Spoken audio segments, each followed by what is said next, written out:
Districts లో భాగంగా జనగాం జిల్లా ముందు సెలెక్ట్ అవ్వడం జరిగింది కాబట్టి లాస్ట్ 10 days నుంచి కూడా మన యూరియా సేల్స్ అనేవి చేయడం జరుగుతుంది. సో యూరియా యాప్ రాకముందు మన సేల్స్ అనేవి 3,000 నుంచి 4,000 బ్యాగ్స్ ఉండేది. కానీ యూరియా యాప్ వచ్చినప్పటి నుంచి 7,000 నుంచి 8,000 బ్యాగ్స్ అనేవి సేల్ అవ్వడం జరిగింది. సో లాస్ట్ 10 days స్టాటిస్టిక్స్ చూసుకుంటే ఆల్మోస్ట్ 76,000 బ్యాగ్స్ అనేవి జిల్లా వ్యాప్తంగా కూడా మనం బుకింగ్ చేసుకొని రైతులకు అవగాహన చేయడం వల్ల బ్యాగ్స్ యూరియా అనేది అవైలబుల్ ఉంది. సో కాబట్టి ఇంకా యూరియా కూడా మన ప్రజెంట్ 1,500 మెట్రిక్ టన్స్ మన గోడౌన్స్ లో కూడా అవైలబుల్ ఉంది, బఫర్ గోడౌన్స్ లో కూడా ఉంది. కాబట్టి యూరియా షార్టేజ్ అనేది ఎక్కడా లేదు. యూరియా ఆన్లైన్ లో యాప్ అవైలబిలిటీ ఉంది. కాబట్టి దయచేసి మీ యూరియా యాప్ ద్వారానే మీరు బుకింగ్ చేసుకోవాల్సిందిగా విజ్ఞప్తి చేస్తున్నాను. అండ్ ఈ రోజు కూడా చాలా షాప్స్ కూడా విజిట్ చేయడం జరిగింది. అన్ని చోట్ల కూడా చాలా మంది వాళ్ళతో రైతులతో కూడా ఇంటరాక్ట్ చేయడం జరిగింది. అండ్ చాలా పాజిటివ్ స్పందన కూడా ఉంది. సో యూరియా రిలేటెడ్ ఎక్కడైనా సరే ఇబ్బంది ఉన్నా కూడా మా కంట్రోల్ రూమ్ నెంబర్ కూడా ఉంది. దానికి కూడా మీరు రిక్వెస్ట్ కానీ కంప్లైంట్స్ కానీ రేస్ చేయొచ్చు. ఈ రోజు నుంచి ఇంకా పిఎస్సిఎస్ అండ్ పెద్ద సెంటర్స్ లో షామియానాస్, డ్రింకింగ్ వాటర్ అండ్ కొన్ని అడిషనల్ సేల్ కౌంటర్స్ కూడా కొన్ని అడిషనల్ గా ఓపెన్ చేస్తున్నాము. సో ఎక్కువ సెంటర్స్ లో ఎక్కువ యూరియా అవైలబుల్ ఉండేటట్టు ప్లాన్ చేస్తున్నాము. సో ప్రెసెంట్ జిల్లా రైతులందరూ కూడా విజ్ఞప్తి, ఎలాంటి అపోహన చెందాల్సిన అవసరం లేదు. బుకింగ్ ఐడి కూడా 24 hours తర్వాత కూడా 1 day వరకు ఎక్స్ట్రా అడిషనల్ డే ఎక్స్పైర్ అవ్వకుండా ఉంటుంది. కాబట్టి మీరు ఆ రోజు ఎక్స్పైర్ అవుతుందని తొందరలో వచ్చేసి ఇష్యూ చేయాల్సిన అవసరం లేదు. సో 1 day వెసులుబాటు ఉంది. తర్వాత మళ్ళీ అది బుకింగ్ ఎక్స్పైర్ అయినా కూడా ఆ బుకింగ్ చేయాల్సిన కోట్ అనేది మళ్ళీ రీఎనేబుల్ అయి ఉంటుంది. సో మళ్ళీ వాళ్ళు బుక్ చేసుకోవడానికి అవకాశం ఉంది. సో ఎలాంటిది మళ్ళీ ఒకవేళ బుకింగ్ మిస్ అయినా, వేరే విషయాల వల్ల, వేరే రీజన్స్ వల్ల బుకింగ్ ప్రాబ్లం అయినా కూడా మళ్ళీ రీబుకింగ్ చేసుకోవడానికి కూడా వెసులుబాటు ఉంది. సో కాబట్టి ఎలాంటి ఆందోళన చెందాల్సిన అవసరం లేదు. కౌలు రైతులకు కూడా ఆప్షన్ ఉంది. ఓటీపీ వాళ్ళ మొబైల్ నెంబర్కి వస్తుంది. ఒకవేళ నెంబర్ కూడా ప్రాబ్లం ఉంటే కూడా కరెస్పాండింగ్ ఏఈఓ దగ్గరికి వెళ్ళి మొబైల్ నెంబర్ అప్డేట్ చేసుకున్నా కూడా మళ్ళీ ఆ రివైజ్డ్ అప్డేట్ మొబైల్ నెంబర్ కూడా ఓటీపీ వస్తుంది.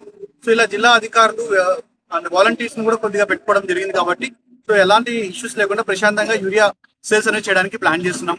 సో నిన్న కూడా ఆల్మోస్ట్ 7,000 బ్యాగ్స్ అనేవి సేల్ అవుతున్నాయి. కాబట్టి సో ట్రెండ్ చూసుకుంటే స్లోలీ ప్రజలందరూ కూడా యూరియా యాప్ ని వాడకంలోకి ఇంటర్లైజ్ చేసుకుంటారు. చేసుకోవాలా చేసావా చేసుకోవాలా ఫోన్ ఉందా?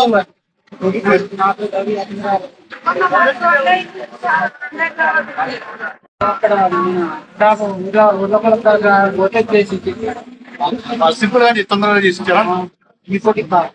ఇంకోటి ఏంటి కాలేదు, మిగతా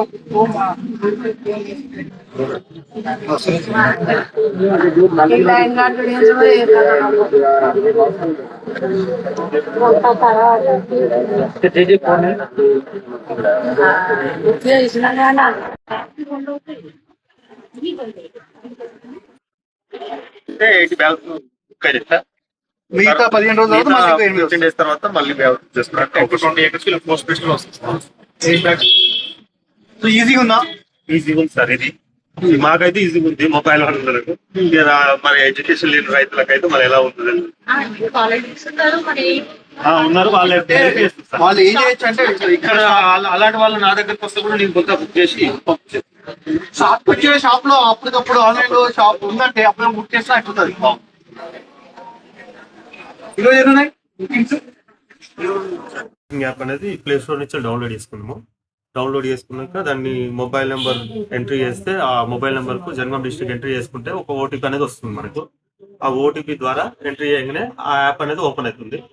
ఓపెన్ కాగానే అందులో జనగాం డిస్ట్రిక్ట్ ఓపెన్ చేసుకొని ఆ పాస్బుక్ నెంబర్ ఎంట్రీ చేసుకుంటే మళ్ళా ఓటీపీ పాస్బుక్ లింక్ అయిన నెంబర్ కు ఓటీపీ వస్తుంది. అది ఎంట్రీ చేయగానే యూరియా యాప్ అనేది మన ల్యాండ్ ఎక్స్టెండ్ అనేది ఓపెన్ అవుతుంది. అందులో మనకు ఎన్ని బ్యాగ్స్ అవైలబుల్ ఉన్నాయి, మనం ఎన్ని ఎలిజిబుల్ అయినాము అన్నట్టు మాది చూపించడం జరుగుతుంది. జరిగిన వెంటనే మనము అప్పట్లేదు బుకింగ్ యాప్ లోకి వెళ్ళిపోయి మనకు ఎలిజిబుల్ బ్యాగులు ఎన్ని అవుతున్నాయో అన్ని ఎంట్రీ చేసుకుంటే మనకు బుక్ అయిపోతుంది. ఇబ్బంది అంటూ ఏమి లేదు. ఇదైతే ఈజీ ప్రాసెస్ ఉంది. ఇప్పుడు వరకైతే నేను 4-5 times చేసుకున్నాను, తీసుకోవడం కూడా జరిగింది కూడా.